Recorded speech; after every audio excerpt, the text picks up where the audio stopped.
Assalamualaikum warahmatullahi wabarakatuh. Pada kesempatan kali ini saya akan menjelaskan materi tentang teori humanistik. Apa sih teori humanistik itu? Nah, sebelum kita lanjut, izinkan saya perkenalkan diri. Perkenalkan, nama saya Nurul Hasanah. Nomor induk mahasiswa 230302501031. Saya dari kelas C angkatan 23, jurusan Pendidikan Kepelatihan Olahraga dan Fakultas Ilmu Keolahragaan. Nah, teori humanistik itu merupakan pendekatan dalam psikologi yang menekankan pentingnya pengalaman subjektif, potensi individu, dan pencarian makna dalam hidup. Konsep humanistik. Konsep humanistik ini mengajarkan manusia memiliki rasa kemanusiaan yang mendalam. Seperti contohnya, kita menghargai keputusan orang lain dan tidak semena-mena kepada orang lain. Nah, untuk mencapai sebuah konsep humanistik itu, kita harus menghilangkan rasa sifat individualis, sifat egois, dan sifat otoriter.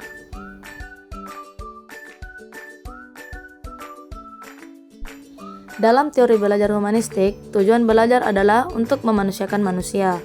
Proses belajar dianggap berhasil jika si pelajar memahami lingkungannya dan dirinya sendiri.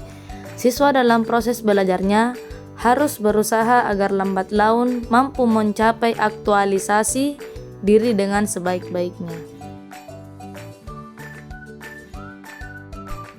Menurut Ellis dan Merriam, tahun 1980 mengatakan bahwa setiap individu mempunyai kemampuan personal untuk memilih dan menentukan aktivitas hidupnya. Prinsip-prinsip humanis dalam Hamacek tahun 1990 menekankan pada pentingnya kebutuhan individual manusia. Beberapa asumsi teori ini antara lain: yang pertama, secara nature, manusia dilahirkan sebagai pribadi yang baik. Yang kedua, setiap individu bebas dan otonom, di mana mereka bisa membuat pilihan-pilihan sendiri. Yang ketiga, setiap individu mempunyai potensi untuk berkembang tanpa batas. Yang keempat, self-concept mempunyai peran penting dalam pertumbuhan dan perkembangan.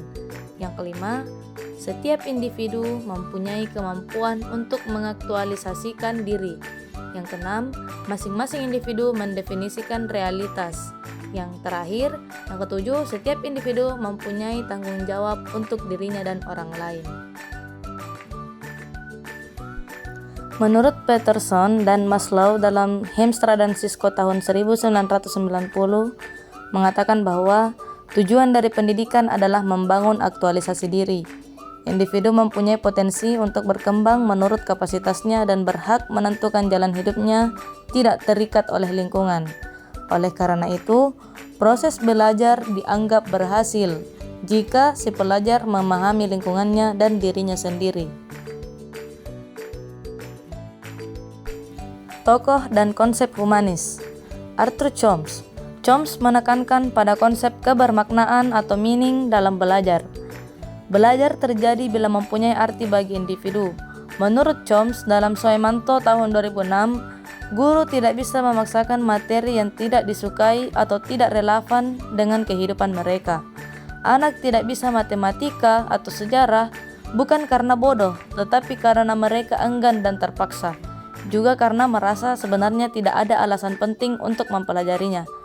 Chomsky menambahkan bahwa perilaku buruk itu sebenarnya tak lain hanyalah dari ketidakmampuan seseorang untuk melakukan sesuatu yang tidak akan memberikan kepuasan baginya. Jadi, jika seseorang berperilaku menyimpang, menurut Chomsky adalah akibat tidak ingin melakukan, tetapi dia tahu bahwa dia harus melakukan. Artinya, tak lain hanyalah dari ketidakmauan seseorang untuk melakukan sesuatu yang tidak memberikan kepuasan baginya.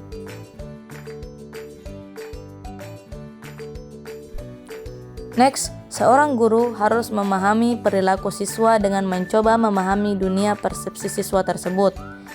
Jika guru ingin mengubah perilaku siswa, maka guru harus berusaha mengubah keyakinan atau pandangannya siswa tersebut.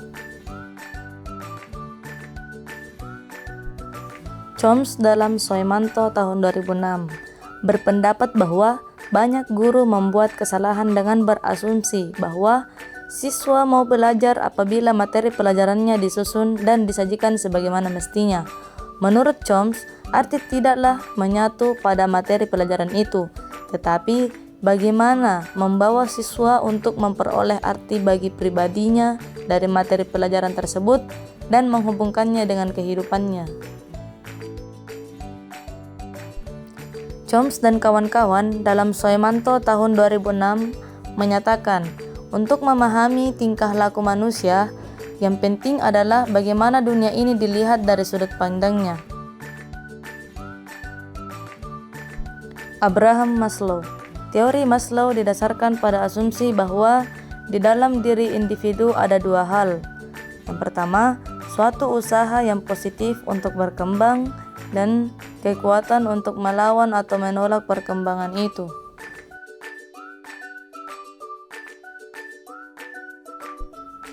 Maslow berpendapat bahwa manusia memiliki hierarki kebutuhan yang dimulai dari kebutuhan jasmani yang paling asasi sampai dengan kebutuhan tertinggi yang paling estetis, yaitu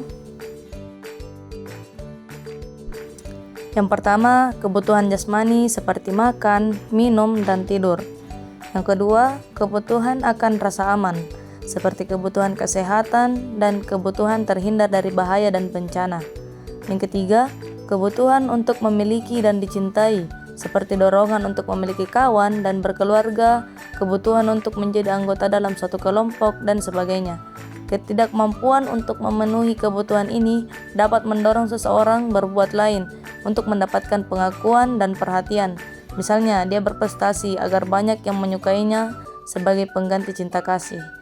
Yang keempat, kebutuhan harga diri, yaitu kebutuhan untuk dihargai, dihormati, dan dipercaya oleh orang lain. Teori Maslow mengenai proses belajar mengajar. Misalnya, apabila guru menemukan kesulitan untuk memahami mengapa siswa-siswa tertentu tidak mengerjakan pekerjaan rumah, mengapa siswa tidak dapat tenang di kelas, atau bahkan mengapa siswa tidak mempunyai motivasi belajar. Menurut Maslow, guru tidak bisa menyalahkan siswa atas kejadian ini secara langsung. Sebelum memahami, barangkali ada proses tidak terpenuhinya kebutuhan siswa di bawah kebutuhan untuk tahu dan dimengerti. Bisa jadi, anak-anak tersebut belum atau tidak melakukan makan pagi yang cukup, semalam tidak tidur dengan nyenyak, atau ada masalah pribadi atau keluarga yang membuat mereka cemas atau takut, dan lain-lain.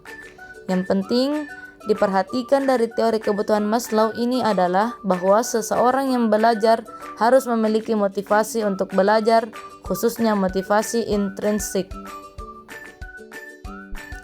Charles Rogers membedakan dua tipe belajar, yaitu yang pertama kognitif atau kebermaknaan, dan experiential, pengalaman atau signifikansi. Carl Rogers adalah ahli psikologi humanistik yang mempunyai ide-ide yang memengaruhi teori dan aplikasi pendidikan. Dia menganjurkan pendekatan pendidikan sebaiknya mencoba membuat belajar dan mengajar lebih manusiawi, lebih personal, dan berarti. Ia menunjukkan beberapa prinsip belajar humanistik yang penting seperti: yang pertama, keinginan untuk belajar. Yang kedua, belajar secara signifikan. Yang ketiga, belajar tanpa ancaman. Yang keempat, belajar atas inisiatif sendiri. Dan yang terakhir, belajar dan berubah.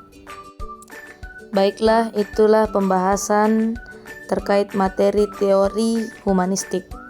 Sebagai kesimpulan, teori humanistik itu menyoroti bahwa setiap individu memiliki kemampuan untuk berkembang dan mencapai aktualisasi diri.